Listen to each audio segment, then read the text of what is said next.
இன்றைக்கி நம்ம பார்க்க போகிறது எல்லாருக்கும் ஃபேவரட்டான சோலா பூரி ரெசிபி தாங்க. ரெஸ்டாரண்ட்ஸில் எப்படி டேஸ்டியாகவும் கிறிஸ்பியாகவும் அதே சமயம் சாஃப்டாகவும் உப்பலாகவும் எப்படி கொடுப்பாங்களோ அதே மாதிரியே நம்ம வீட்லேயும் செய்யலாம். அந்த சோலா பூரி ரெசிபி தான் நம்ம இன்றைக்கி இந்த வீடியோக்குள்ளே போய் பார்க்க போகிறோம். வாங்க வீடியோக்குள்ளே போகலாம். வெல்கம் டு சிபி சமையல். சோலா பூரி செய்கிறதுக்கு இங்கே நான் மைதா மாவு எடுத்து வச்சுருக்கேன்.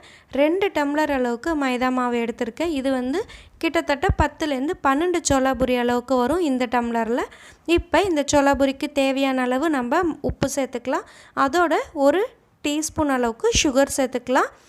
கொஞ்சமாக பேக்கிங் சோடா ஆப்ப சோடா சேர்த்துக்கலாம்.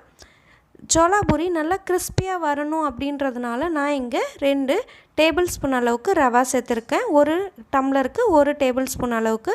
அதோட முக்கியமாக 1 கப் அளவுக்கு தயிர் சேர்த்துருக்கேன். கிட்டத்தட்ட ஒரு 2 குழிக்கரண்டி சட்னி கரண்டி சொல்லுவோம் இல்லையா, அந்த கரண்டியில் தயிர் எடுத்திருக்கேன். கெட்டியான தயிர் சேர்க்குறதுனால அந்த ஒரு புளிப்புத்தன்மை தயிரில் இருக்கும். அந்த புளிப்புத்தன்மை இருக்கும்போது தான் நம்மளுக்கு சோலா பூரி ரொம்ப நல்லா உப்பலாக வரும், அதே சமயம் சாஃப்டாகவும் வரும். அந்த ரவாவோட அந்த தயிர் மிக்ஸ் ஆகும்போது தான் அந்த சாஃப்ட்னஸும் அந்த உப்பலும் நம்மளுக்கு கிடைக்கும். அதனால் கண்டிப்பாக தயிர் மிக்ஸ் பண்ணாமல் நீங்கள் சேர்த்துக்கோங்க. இப்போ இந்த மாதிரி நல்லா கலந்து விட்டுட்டு அதுக்கப்புறமா கொஞ்சம் கொஞ்சமாக நம்ம தண்ணி ஊற்றி நல்லா மாவை பிசைஞ்சு எடுத்துக்கலாம். இந்த அளவுக்கு நல்லா நம்ம மாவு பிசைஞ்சதுக்கப்புறமா 1 குழிக்கரண்டி எண்ணெய் சேர்த்துக்கலாம். முன்னாடியே சேர்க்கணுன்னு அவசியம் இல்லை, இப்போ சேர்த்தா போதும். இப்போ நல்லா மாவை இழுத்து விட்டு கரெக்டாக 5 நிமிஷத்துக்கு நம்ம மாவு பிசையணும்.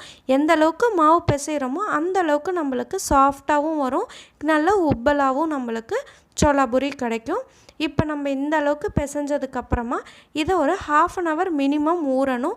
இல்லாட்டி 1 ஹவர் மேக்ஸிமம் ஊறினா கூடமே போதும். மினிமமாவது 1/2 அன் ஹவர் இருக்கணும். இப்போ இதை மூடி வச்சிடலாம். 1/2 அன் ஹவருக்கு அப்புறம் பார்க்கலாம். மாவு இப்போ ஊறி கரெக்டாக எனக்கு 1 ஹவர் ஆச்சு. நான் அந்த 1 ஹவர் கேப்பில் சன்னா மசாலா செஞ்சுருக்கேன். சிபி சமையலில் நான் ஆல்ரெடி சன்னா மசாலா அப்லோட் பண்ணியிருக்கேன். பார்க்காதவங்க அந்த வீடியோவை போய் பாருங்கள், நான் டிஸ்கிரிப்ஷன் பாக்ஸில் கொடுக்குறேன். சோலா பூரி சன்னா மசாலா அட்டகாசமாக இருக்கும். இப்போ நம்ம சின்ன சின்ன உருண்டைகளாக உருட்டிக்கலாம்.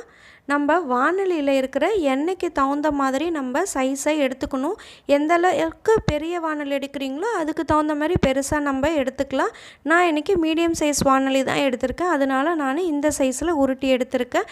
இந்த சைஸில் தான் எனக்கு 12 சோலா பூரி அளவுக்கு வந்திருக்கு. இப்போ நம்ம அதுலேருந்து ஒன்று எடுத்துகிட்டு இந்த மாதிரி கொஞ்சமாக எண்ணெய் தொட்டு அப்புறமா நம்ம திரட்டிக்கலாம். நம்ம மைதா மாவு வச்சு திரட்டினோம் அப்படின்னா எண்ணெய் ஃபுல்லுமே நம்மளுக்கு அந்த மைதா மாவு டஸ்ட்டு விழுந்து கொஞ்சம் ஆயில் அழுக்காயிடும். அதனால நான் இந்த மாதிரி எண்ணெய் வச்சியே திரட்டி எடுத்துக்கிறேன். அப்போ தான் நம்மளுக்கு கரெக்டாக இருக்கும். இதே நீங்கள் உங்களுக்கு வரலைன்னா நீங்கள் மைதா மாவு வச்சு வேணாலும் செஞ்சுக்கோங்க. நல்லா டஸ்ட் பண்ணிவிட்டு செய்யுங்க. எந்த அளவுக்கு தின்னாவே செய்யுங்க, ரொம்ப திக்காக செய்யாதீங்க. இப்போ நம்ம ஆயில் நல்லா சூடாக இருக்குது, இதை போட்டுடலாம். போட்டதுக்கப்புறமா இந்த மாதிரி மேலே நல்லா ப்ரெஸ் பண்ணி விடணும். 2லேருந்து 3 வாட்டி ப்ரெஸ் பண்ணிவிட்டு அதுக்கப்புறமா சைடில் இருக்கிற எண்ணெயை இந்த மாதிரி மேலே நம்ம ஊற்றினோம் அப்படின்னா நல்லா நம்மளுக்கு உப்பலாக வரும். இதில் மெயினான பாயிண்ட்டு எண்ணெய் நல்லா சூடாக இருக்கணும். சிம் பண்ணிட்டீங்க அப்படின்னா பூரி உப்பவே உப்பாது. இந்த அளவுக்கு நல்லா உப்பி வந்திருக்குன்னு பாருங்கள். இன்னொரு முக்கியமான பாயிண்ட் பார்த்திங்க அப்படின்னா நம்மளோட பூரிக்கும் வானலிக்கும் பாருங்கள் இந்த அளவுக்கு கேப் இருக்கணும். அந்த அளவுக்கு இருந்தது அப்படின்னா தான் நம்மளுக்கு கரெக்டாக நம்மளுக்கு வரும். இதே கேப் கம்மியாக இருந்தது அப்படின்னா நம்மளுக்கு எண்ணெய் மொண்டு ஊற்றுறதுக்கு ரொம்ப கஷ்டமாயிடும். அப்புறம் நம்மளுக்கு பூரி உப்பவும் உப்பாது. அதனால் இந்த கேப்பை கண்டிப்பாக நீங்கள் மெயின்டைன் பண்ணிக்கோங்க.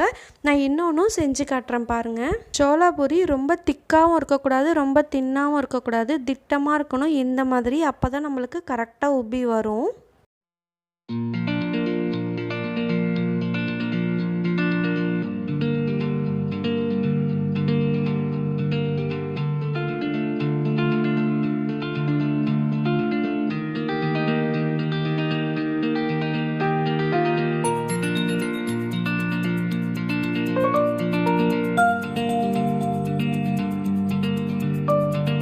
அவ்வளோதான் ரெஸ்டாரண்ட் ஸ்டைல் சோலா பூரி ரெசிபி நம்மளும் வீட்டிலேயே ரெடி பண்ணியாச்சு. கண்டிப்பாக இந்த வீடியோ உங்களுக்கெல்லாமும் பிடிச்சிருக்கும்னு நினைக்கிறேன். பிடிச்சிருந்தது அப்படின்னா இந்த வீடியோவுக்கு ஒரு லைக் கொடுத்துடுங்க. உங்கள் ஃப்ரெண்ட்ஸ் அண்ட் ரிலேட்டிவ்ஸோட ஷேர் பண்ணிக்கோங்க. செஞ்சு பார்த்துட்டு உங்களோட கமெண்ட்ஸ் அண்ட் ஃபீட்பேக்ஸை மறக்காமல் ஷேர் பண்ணுங்கள். சிபி சமையல் இன்னும் சப்ஸ்கிரைப் பண்ணல அப்படின்னா சப்ஸ்கிரைப் பண்ணுங்கள். பக்கத்தில் இருக்கிற பெல் ஐக்கானில் ஆல்ன்றதை கிளிக் பண்ணுங்கள். அப்போ தான் நான் கொடுக்குற அடுத்த இன்ட்ரெஸ்டிங்கான வீடியோஸ் உங்களுக்கு நோட்டிஃபிகேஷன்ஸில் வரும். தேங்க்ஸ் ஃபார் வாட்சிங்.